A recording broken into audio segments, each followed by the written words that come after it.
Hello, campers. Welcome to Radio Camp Half-Blood. I'm B. And I'm Zach. This was actually a good chapter. I like this chapter a lot. It's been a while since I've read The Lightning Thief, but it's been about 2 years ago, and this is one of the chapters that is just very world building, except it's really funny in the situation of the world building. I was really happy to finally get to like some explanation of stuff, because as we've talked about in the past 4 episodes, I've just been kind of inching along, not really knowing much about the plot or what's going to happen. So it was cool that they explained some things. In my brain, I'm just imagining you're reading this book and you start shaking it and you're just like, explain book, explain. Yeah. I mean, like, also at the same time, it is a kid's book, so there's a lot of stuff that I guessed pretty early on. Oh, you mean you inferred? The satyr thing was obviously already revealed about Grover, and then there's also the Mr. Brunner being centaur, right? That's what a man horse is called. Yeah, he's a centaur. Actually, his name's not Mr. Brunner, it's Creon. Oh, yeah. Same difference. Teacher dude, who's now actually not a teacher dude, but like a counselor, horseman counselor at a magic camp for magic kids. It's all it is just magical. Like, I just think of like the weird, like, late at night college videos where they show on TV, like the commercials, like, come on down to Camp Half-Blood. We got, fancy learning things like archery. Fancy learning things. We also got teachers that are half man, half horse. Half man, half horse. And we also have our camp director who's super family friendly. Yeah, a real jerk, actually. Please come to our college. We have no one coming. That's why we have these commercials. So yeah, the chapter starts off with Percy's like passed out, I guess, from all of the hullabaloo with murdering a minotaur with his horn. Name. Words of power. Oh yeah, murdering. Yeah, okay. Yeah, you can't say names in this because, Harry Potter logic or whatever. The fear of the name just draws more fear? I don't remember what it is. I don't know. Well, there's actually like a rational reason for this. Yeah, I have a feeling that there is, because whenever they say Zeus, there's always like a lightning bolt in the distance. Well, it's like Val Brooker in Young Frankenstein. Oh yeah, with the horses. Yeah, isn't there like a joke about that like people say that her last name is supposed to mean glue or something, and that's why they make that noise, but that's like just an urban legend. It's not true. Well, just every time you say her name, yeah. Val Brooker. It's just that she's horrible. That's the joke. You have this, concept of, names of power, and also, Percy did murder this big old buff John Cena bull. Big old John Cena bull. Yeah, with the weird underwear. I forgot about that part. You don't want to remember that part. Let's not think about the underwear. Or where a minotaur buys underwear. Like, just him, like, walking in Kohl's with, like, sort of elevator music playing, like, do, do, do, do, do. Like, do you have any size bigger than this to fit over my hooves? Yeah, so Percy wakes up, and this is kind of like the thing of, like, I always like in movies, you start gaining consciousness and then losing it. Kind of like in RoboCop, where you kind of see bits of the story. I've never seen RoboCop. Am I going to be like... No, it's just kind of like what you think about. Like, he, like, loses consciousness and wakes up, and then something else is happening. Oh, yeah. I mean, that's definitely, especially in, like, Chosen One kind of stories, I feel like that's super common for, like, someone to be knocked out in some way, and then they wake up, and then they're in, like, a whole new weird place where they have to learn all the stuff. And I know, it's not even that. It's like you're getting, like, bits of the story, because the first time he gets to see Annabeth... Oh, that's true. And then she's talking about the winter solstice deadline. And then, like, he loses consciousness again, and then he sees Grover, and he's kind of, like, crying... And then he wakes up again. I feel like they use this a lot in the Hunger Games, actually, the passing out trope, especially because a lot of people were fighting and getting into... People were, blood gouges. Altercations where, yeah, they would just get, like, knocked out. Or I think at one point, doesn't Katniss get, like, drugged or something? I haven't read those books in a long time. It's been years since I've read those books. Yeah, it's been a hot minute. I think I haven't read those books in literally maybe 4 years. Who even remembers the Hunger Games now? Yeah, it's weird. It was, like, such a zeitgeist of a... No, that's not... I wouldn't even say that's a zeitgeist. Hey, B, name me one character or one line from Avatar. James Cameron. Oh, yeah, no, I can't. Yeah, see? Biggest movie in the whole world and no one can... I did see that in a mall in Florida, which is probably, like, the most liminal space you could see that movie. Yeah, it's like, hey, listeners, do that. Send us a line or a person that isn't Jake Sully, because, that's a meme. Give it to me. And we'll see, because no one ever remembers. Everyone can remember Titanic. I don't remember any character. No, you can't. At all. People don't even know. People call me crazy when I say that Sigourney Weaver's in that movie. Oh, yeah, I remember she was in that movie. Jeez. People are like, what? But yeah, no, Percy keeps going in and out. I just feel like this is where you would add like wacky things that happen. But Percy finally wakes up in a chair on a porch deck. With what he thinks is a glass of, apple juice. Apple juice, but it's not apple juice. Spoiler alert. It's something else? They'll explain later. Something else that tastes like, warm cookies. The kind that his mom bakes. Because that makes him feel better about the possible death/disappearance/magical thing that happened to his mom. Yeah, he's still in the mourning phase. I mean, if Grover was smart, he'd just give him a copy of Brit to Terabithia. No, that was a bad idea. That's very bad. So he'll cry more? No, Percy wakes up and he's actually confronted by Grover. And for some reason, Percy's still clutching that Minotaur horn that he got. Yeah.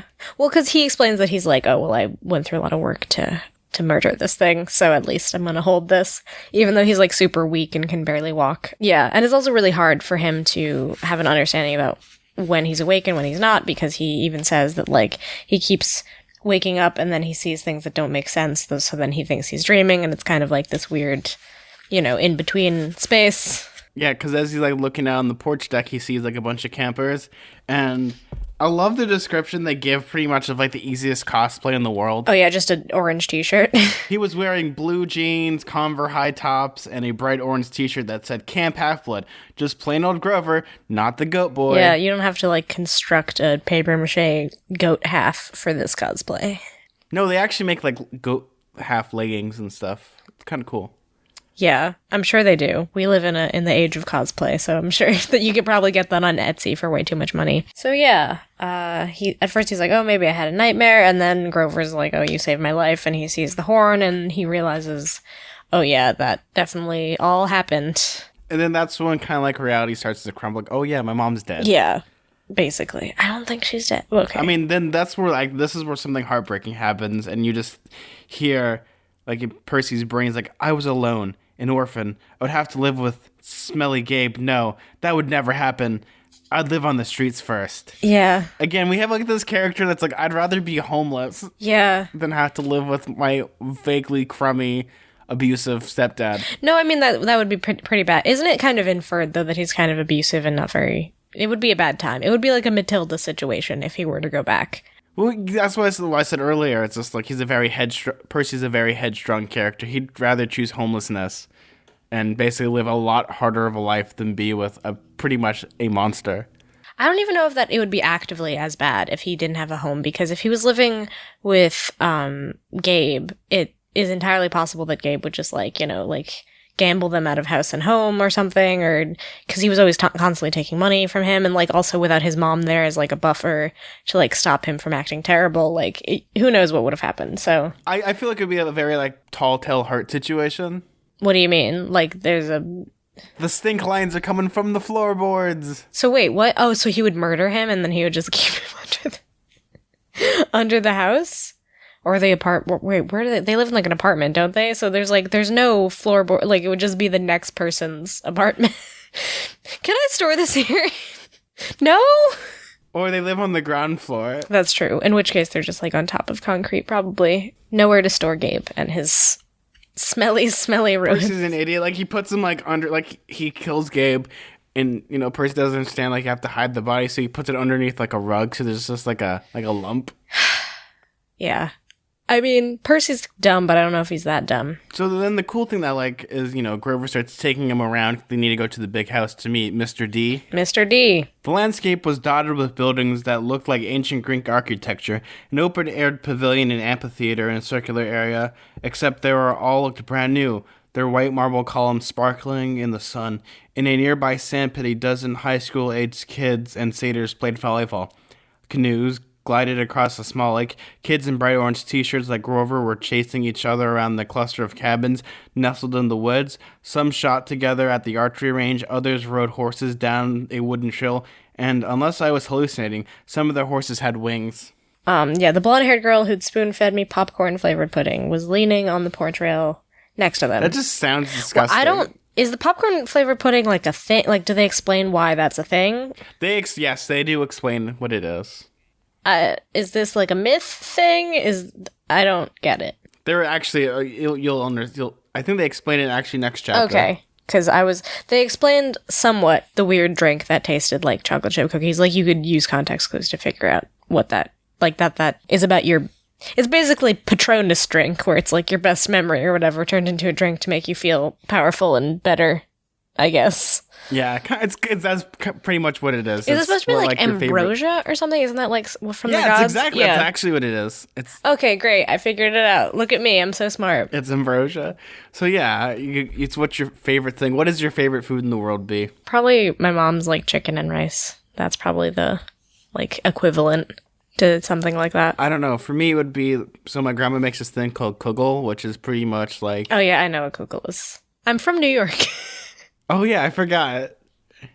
Well, for the listeners that don't know what that is, it's pretty much like noodles, cream cheese, brown sugar, and cornflakes on top, and you bake it. Is there cinnamon in there? Yeah, you can put cinnamon. Yeah, I've had it once or twice.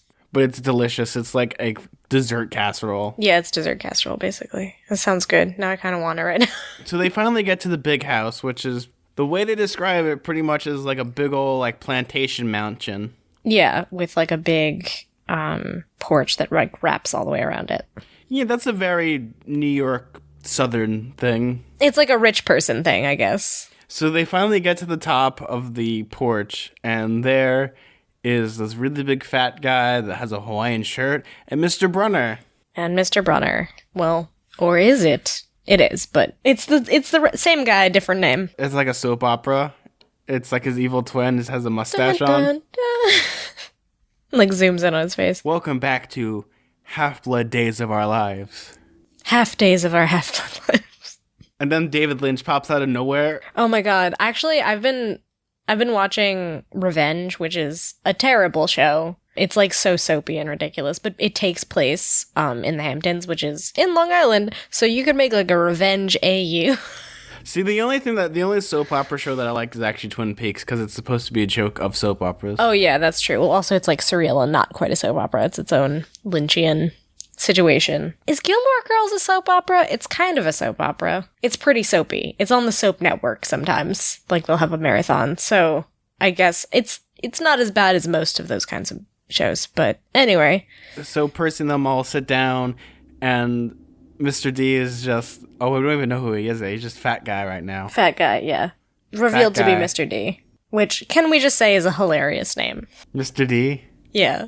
Wouldn't you just rather go by your actual name? I mean, this is coming from a person who literally goes by an initial. So maybe I'm not allowed to criticize. I've told this on my other show, but then again, I'm like, my name's Zach because of good old Zach Morris from Saved by the Bell. Is that who you're named after? Oh my god. Yes. That's so weird to think that people who like watch Saved by the Bell then proceeded to have children and then name. Well, we've gotten to the part of where I've met someone already named Hermione. Oh, that's true. Wow. Jeez. I keep forgetting I'm like 24 years old. It's very strange. Yeah, so they're sitting by this table, and Percy does not want to sit by Mr. D because he's seen plenty of alcoholics in his day. Yeah, basically, which is very sad the way he phrased that. Mr. B just drinks the funny juice a lot. Yeah, the funny juice, like, okay. It's a nice way of saying alcoholic. Yeah, it's a nice way of saying, like, well, yeah, like, that totally, like, hints to how bad it would have been if he went back with Gabe. Like, he's pretty well established as, like, an alcoholic kind of abusive guy, so not a good time. And Mr. D, I guess it makes sense that he's an alcoholic now that when I first read that, I was confused as to why. Well, I mean, okay, we can easily get into what Dionysus is, but I wouldn't consider Dionysus an alcoholic. I mean, but he is the god of wine, so, like... Yes, and he's also technically the god of theater. So now we picture Seth Rogen is Mr. Dionysus. And he is the biggest jerk face of all jerk faces. Yeah, he's a real jerk. He's one of those people who corrects you when you don't say sir. I hate those people. That's like a very specific pet peeve of mine. So then Mr. D's like, oh, I suppose I must say it. Welcome to Camp Half-Blood. There, now don't expect me to be glad to see you. Yeah, he's a jerk, basically. So they're sitting around, and for some reason they start playing Pinochle, the world's greatest game. Yeah, for some reason. The world's greatest game next to Pac-Man and what was the other one he said? Gladiator fighting. Gladiator fighting. Okay. I mean, two of the weirdest combinations of things, or three. Even though I like Pac-Man. Yeah, I guess he just like thought those were great. I don't even like Pinochle. I've played it before. It's kind of a terrible game. It's a terrible game. Yeah. I don't really... I play card games. I play a lot of tabletop games, and I wouldn't play Pinochle. Imagine if they were just playing like D&D. Settlers of Catan or something. Just like you turn around, you just see Gary Gygax at the table.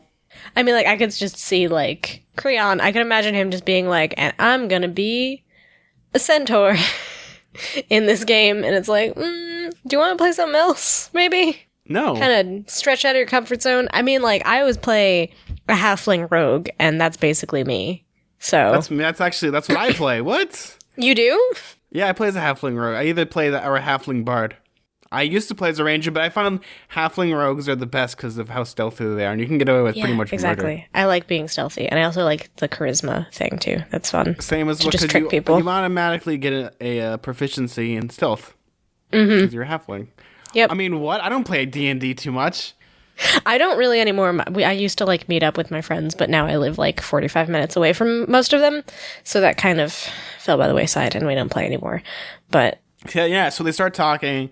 And then this is where, like, the weird metaphysical stuff, because Percy finally asked the question of what he's doing there. Yeah, it took you long enough. I'm a what? We finally got to realize that the gods, big G. You're a half-blood, Percy. I'm a what? He's magic. Wait, they still don't tell him, actually, what's going on. They kind of are really vague as to who he is.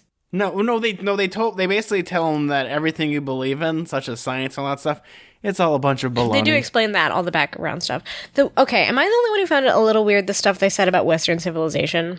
What's the thing specifically about it? Because I like that part in this. It's like cool, it's like interesting, and it explains a lot about like, oh, like it's just where the gods move to or whatever, but it kind of like placed a weird emphasis on a certain kind of like society where it's just like, only Western civilization. Are you talking about imperialism? Yeah, like, it's just like, oh, well, America and stuff gets the gods. You know what I'm saying? Like, it feels a little weird. I don't think it feels that imperialistic. See, if you did that in theory, so so just to explain it to our listeners, what Western civilization with the gods is, they move country to country depending on where it's the most brightest.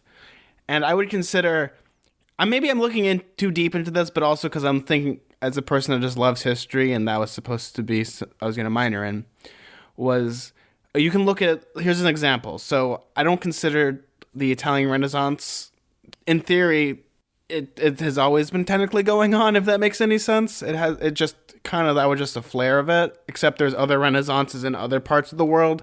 So it's a very gray area when it comes to, like, the Chinese were so more advanced than the Italians, and the Italians are more advanced than most European countries, and so on and so forth. So it's basically the idea of the civilization has the biggest prospects at that point in time. Yeah, like the most like superpower, I guess, right? Like, because like Rome for a while, they said that it was stationed there, and then they said that they stayed in England for a while, because that makes sense, because there was like the sort of English empire, and like the sun never sets on England kind of thing, where they had all those colonies. But like it's weirdly like equating like a certain level of colonialism with like being the best, where it's like, they were the biggest superpower. Like, they do acknowledge that to some extent, though, because I'm not trying to defend imperialism here, but in the prospects of the story, and you're thinking of it. Yeah, no, I know, I understand where they're coming from. I mean, I'm pretty sure there was periods of time where they were in Africa and China and places like that. Yeah. I'm pretty sure, Rick Riordan actually, his entire thing is history, so, and ancient philosophy. I mean, like, I understand that they're not trying to, like, say that non-Western civilization is necessarily bad. There's just, like, certain, No, it's, okay, so I think the way they're just trying to say it is, because you can look at influences from every culture, and there's always has been Greek influences, no matter where you go. If we look at Washington, D.C., to, I think, actually, the theater and around the Shakespearean theater, I can't remember what it's called. I think it's the Globe. It borrows a lot from the Greeks. Any place that borrows from the Greeks, pretty much like, if you have an influence of that, that's the next where the gods are going to go. Yeah, I mean, there's even, like, a line where he says, like, oh, like, everyone knows that like a lot of people didn't like Rome at the time, but like the fact remains that they did have like a certain amount of power. So I guess it's not necessarily like ascribing a value judgment so much as like this is where the powerful, like wherever the powerful happen to be at one time is where the gods go. So yeah. Yes, it's the people that have the most prospects at that point in time. I'm pretty sure the next place it's going to go is either Canada or Mexico or South America or any of those places. Maybe. I'm trying to, like, wouldn't it make sense for them to go to, like, somewhere like China, though? Because that's, like, where a lot of, like, industrial power happens and stuff. Well, but the way we would go into the prospects of them, it would be in the 80s, they would go to Japan. So they wouldn't even be in America. Okay, we're getting way too in-depth into this. Yeah, I was just, like, thinking about how, like, the logic works. Because I remember, like, in the 80s, everyone was afraid, like, Japan was the biggest superpower. It technically is. But not so much. Well, you don't remember in the 80s because you weren't alive in the 80s, but yeah. Because you're not like in your 30s, are you? Oh no, my secret's is out. Your secret's revealed. You're just a little bit older than I thought. Wait, are we like the exact same age? I forget now. I'm 22. Okay, I'm a little bit older than you. I'm 24, but close enough. Well, my period of time I like to study is either colonial America or pop culture from the 50s onwards. That makes sense. So if you look at movies from the 80s, especially like Blade Runner and a lot of exploitation, it was all Japanese movies. Yeah, that's true. They borrowed a lot from the Japanese. Yeah, there's always like a token group of people that people see as like the biggest threat, and you always see that like reflected in like which villains you see in movies. Like, I mean, then obviously like as it got closer to like 9/11 and stuff, then a lot of like Middle Eastern people became like the scapegoat for what like the villain was seen as. But like I guess because people were afraid of. Well, it's war propaganda. Yeah, that's also propaganda too. But also then it has to do with like people being like, oh, they have like all the oil and stuff, so we're threatened by them in some way. America's weird, basically. Well, not just America. That's not entirely true. It's all over the place. So I guess to chalk this all up to is where civilization is the brightest at that point. I'm pretty sure it went to the Aztecs, went to the Incans, it went all these places, especially like Egypt and then Rome and Alexander the Great. And so I guess it's measuring a specific kind of power, I guess. Then I guess you could like get into the debate then about what type of like what would qualify. Would it be culture? Would it be, intellect, or would it be like innovation, or just who has the most land at that point? The implication they're giving is like whoever would be considered a superpower. So like whoever has like the most resources, whoever like has the most control politically. This is my brain. So in the 50s, was there just like a schism? Like half the guys just went to the United States and then the other half just went to Russia? Half went to Russia. Yeah, I don't know. That's kind of interesting to think. Or like they were maybe deciding. Maybe the Cold War decided where the gods ended up, and then the gods ended up in America. Because, I mean, no one really won the Cold War. Like, it just kind of ended. But I mean, it's still like, good old mad. Yeah, we're really going into this. I don't really know. There's no answer. Maybe we should ask Rick Riordan and what he thinks about it. Rick Riordan, tell us, is the Cold War like a schism? That would be kind of interesting, actually, if you wrote about that time period. In the universe of Percy Jackson.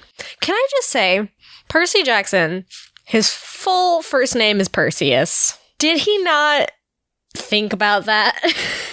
Well, no, there's actually a reason why he's called Perseus. But I'm just saying, like, that's a real mythological sounding name. When all this weird crap started to happen, he didn't think, my name is Perseus. Like, that didn't occur to him? Well, there's actually, like I said, there's actually a reason for that. Okay, there's a reason. There's a reason he's named that, or there's a reason that he doesn't think that that's weird? There's a reason why he's named that. I mean, I'm sure there is. I'm just saying, like, that seems like such a big hint. That'd be like if Harry Potter's first name was, like, Magic Potter. Like, I don't know. Or Merlin. If his first name was Merlin, then he'd be like, maybe I'm a wizard. What are some other magical names? Houdini or Harry? Oh, Harry Houdini. Harry Houdini. Oh my god, we figured it out.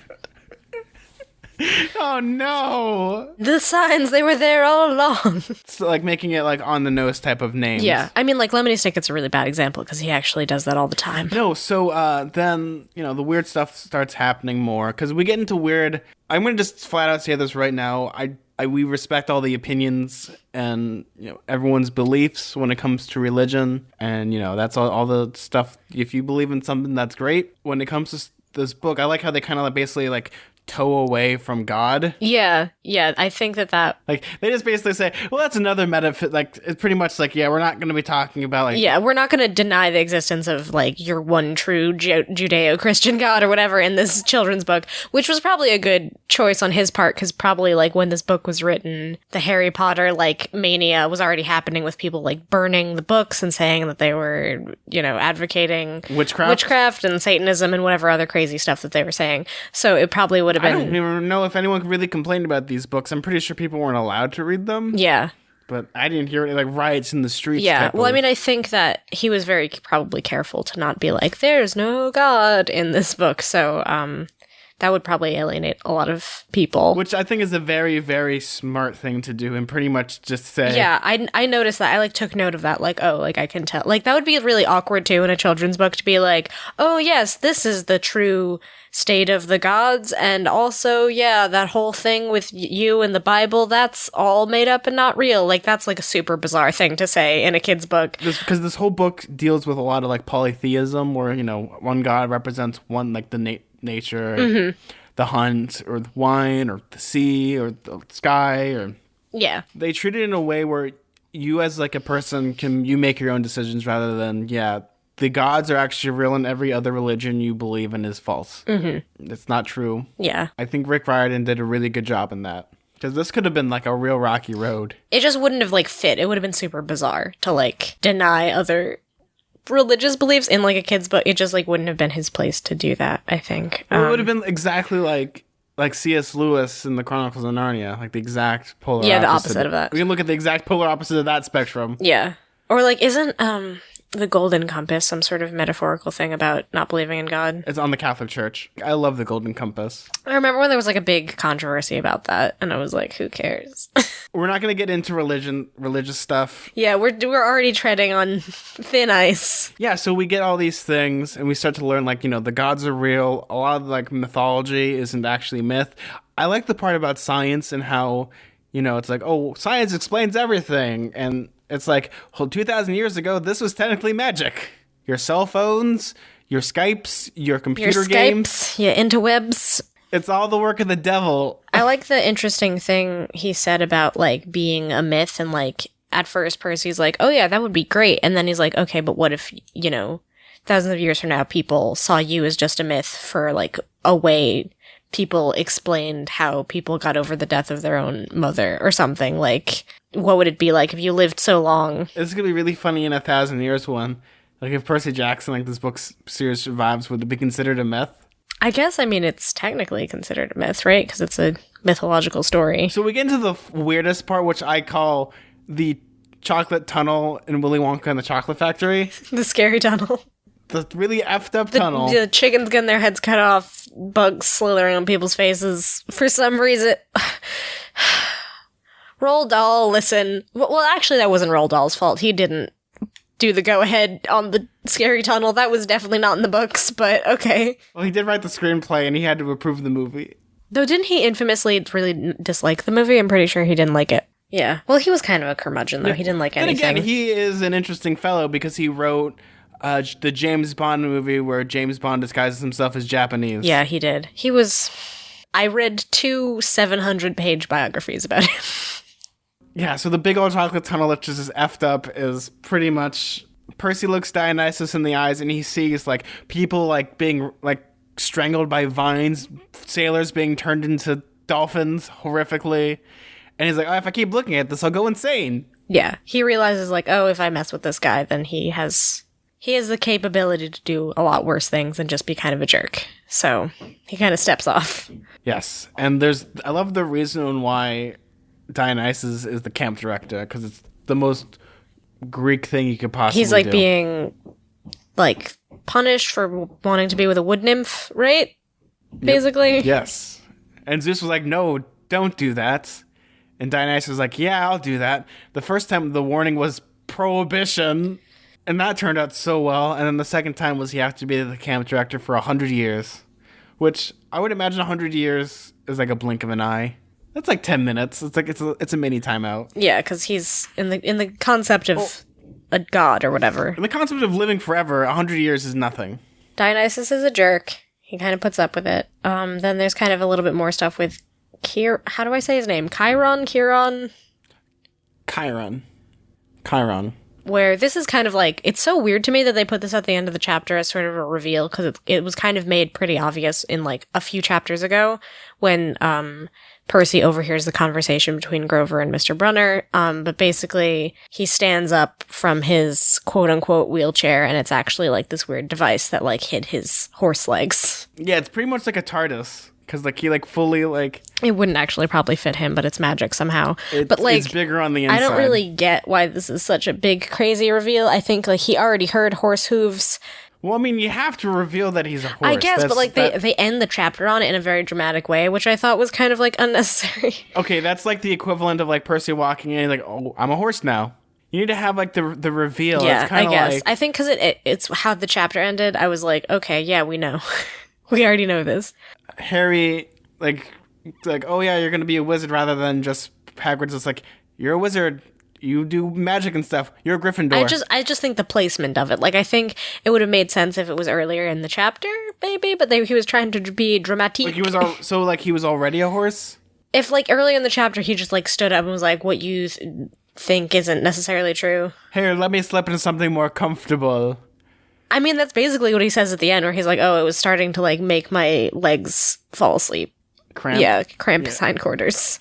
I mean, it's supposed to be kind of like the cliffhanger of what's going to happen next chapter. Yeah, that's true. We've already seen Grover. We've already seen Dionysus the god. Yeah, let's find out about Annabeth. That's her name, right? Yes, Annabeth. What's her deal? What's with the popcorn pudding? I want to know what the heck that means. What does anything mean? Tune in next week to Radio Camp Half-Blood.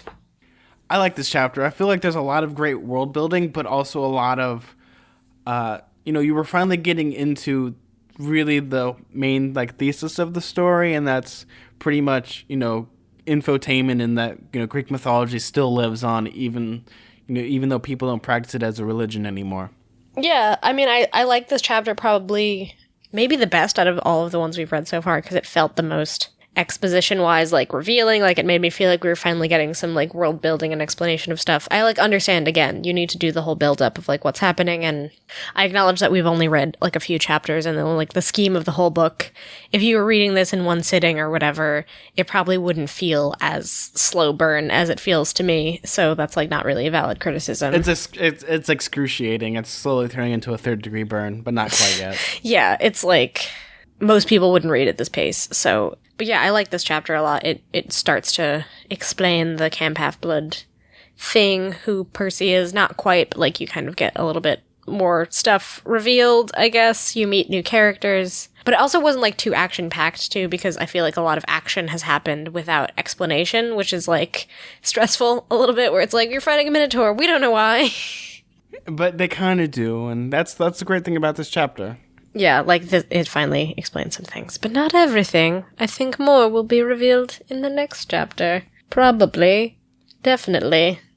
So, B, we actually got an Iris message. Our second one? Exciting. So great. I think I got one too, actually. Wow. On the tumbles. I'm going to read the message. Hi, B. Hi, Zach. I sent this Iris message to let you know that I enjoy the episode so far. It takes me back to my middle school year when I discovered the books, and B's commentary on the books is funny since B is so new to the series. So I have a question for you two. Which is your favorite myth, Greek mythology-wise? I can easily answer this. I think mine has to be Jason and the Argonauts, because I love Clash of the Titans, and I feel like that story is it has every, not trope of Greek mythology, but pretty much you have prophecy, you have monsters, and then you have pretty much like a race against time. It's a very, like, classic 3X setup, and I think if you've never seen Clash of Titans, the movie, the original one, not the remake, with Ray Harryhausen doing the special effects, the Medusa scene is the greatest special effects stop motion. Okay, that is the greatest thing. Freaked me out so much as a kid, because I watched that movie with my mom, like, on TCM. Medusa, like, really freaked me out as a child, the concept. Medusa, and then the Kraken at the end is amazing. It really freaked me out as a kid. I don't know if I have, like, a favorite Greek or Roman myths. I mean, there's like the whole Hercules, the Disney movie, because I don't know anything, which is like so mortifying to me because I went to a freaking liberal arts school where I was supposed to learn this stuff, but I like skipped over it kind of. See, I like mythology, so for me it's a lot easier. I can name a bunch of other myths, but I feel like those are my favorite. And also, oh wait, I mean, like, I guess I remember, like, is like the story of like Narcissus one where he's like staring, like, that one's kind of cool. I like that. I also really like the Salvador Dali painting based off of that, which is really cool because it's like a pun, sort of like a visual pun, because like Narcissus is also like a type of flower. Anyway, that's like a cool painting, and I like that story. I think it's interesting. You said you had a listener mail. Do you know what it is? Got listener mail on Tumblr from username Little Myth Bookworm, who said, "Hi B, I'm on episode 2 of your Radio Camp Half-Blood podcast." That's kind of a tongue twister. "And I just wanted to express how much I enjoy your literary commentary about the tropes and archetypes Riordan uses. I've been a fan of the series for a long time, and of YA lit in general, but I never got around to taking any lit classes in college, so I love your explanations because I feel like I'm learning things about this series I never thought before. It's also making me look at some other series a bit differently too, such as Harry Potter, which you've mentioned a few times. If you guys are ever looking for more information or discussion on particular myths from the series, I'd love to help out. I've read all of the PJO and HO. What's HO? That's like the Heroes of Olympus. Heroes of Olympus, okay, books, and I've had a Greek mythology obsession for most of my life. Haha. Anyways, just wanted to say thanks for giving me an excuse to reread this series and for an interesting and entertaining cast to listen to on my commutes. Thanks, Mara." Thank you so much, Mara. That means a lot to us. That was a really nice message. I also responded to you on the tumbles, but I really appreciated your message because this is like a new podcast and we're trying to get, the word out there about it. And also, I don't really know a lot about this book series, so it's a little bit new for me. I feel like going into Unfortunate Associates, like, I had like a lot of other background information for a long time, but this is like, I'm just kind of going in blind, just saying whatever I feel, and sometimes I probably sound dumb about it, so I'm really glad that you took some sort of meaningful information out of what I've been saying. No, that's the great thing about this, is I've read these books so many times and you haven't, so it's like a good way of like... Yeah, different perspectives on it and it's stuff. It's a matter of perspective, as well as it's really good to have... This has been the time where I've actually been really thinking about like comparing and contrasting with other books and kids' books, because I read a lot of kids' books and like thinking, oh, this is how this works. As have I, obviously. So yeah, I think we both have a good basis of kid lit knowledge, even if I don't specifically know this series super well. For me, it's just I know kid horror a lot, like the back of my hand. Mm-hmm. Yeah, like Goosebumps and all of that, obviously. I'm having a fun time. This so far has been a really fun podcast. I'm like looking forward to... I feel like after we get done with the first book, I'll feel a little bit more confident about like knowing this world and kind of what's going on. I'll probably get a little bit more invested in the characters and like who they are. You'll actually get... I feel like by halfway through this book, you'll get a sense of who everyone is, and it becomes much... You don't need to finish this book to really understand the characters. Yeah, because so far our podcast has sort of just been like hilariously me being like, "What's gonna happen? I don't know anything. Who's that?" Like we're luckily slowly getting to that part, and I'm really excited for that, because that's the great thing about this book is it's like I've always said, it's the journey beats the destination. Yeah, I'm looking forward to having like a basis of understanding what's going on, and then just like getting really excited about like the plot and what we should be excited about, and like what's the main conflict, and I don't know, why is Percy there? Why is he important somehow? Where can they find you, B? You can find me on Twitter at B Kelly Gorman, and you can find me on Tumblr at twinpoetry.tumblr.com. Rad. If you want to find me, you can find me on Twitter at Suda41. That's SUDA41. If you want to follow our show on Twitter, that's at halfblood_radio. If you want to email the show and send us more wonderful Iris messages, like we just read, we'll totally read them on the show. You can email us at radiocamphalfblood@gmail.com. And you can find our podcast pretty much anywhere now. It's on Spotify. We've been actually getting a lot of like 5 stars. Not any quite reviews yet, but we've been getting from people like there was this one girl from Bangladesh that sent us like a really lovely letter on Twitter. That was really awesome. I think Thailand, yes. Bangkok, Thailand. I remember. It started with a B. I'm so Possibly. sorry. But Yeah. we just wanted to... I just remember because my cousins used to live there, but yeah. But it's really awesome. The amount of support and the amount of like attention we've gotten has been so amazing. That's one reason why we do the show. Yeah, it's really nice. I'm really heartened by the people who have been excited. I just know that one listener, I clicked on their Twitter and it was just like all written in Thai except for PJO podcast. It just like warms my heart that you know that there's people out there. Even that's the great thing about these books and also podcasting is it's not just, you know, anyone can read these books because they print them in every other language. But, you know, finding a place where, you know, the community can talk about it is, I think, a really nice thing. And how it brings people together. Yeah, it's really nice. I'm really thankful for all the people who've been discovering the show and getting excited about it. Because I'm new to this fandom too, which is like another interesting, weird thing. All of a sudden be a part of this. Well, I think that wraps up the show. I'm Zach. And I'm B. And keep staying immortal. Yeah. Bye. Bye.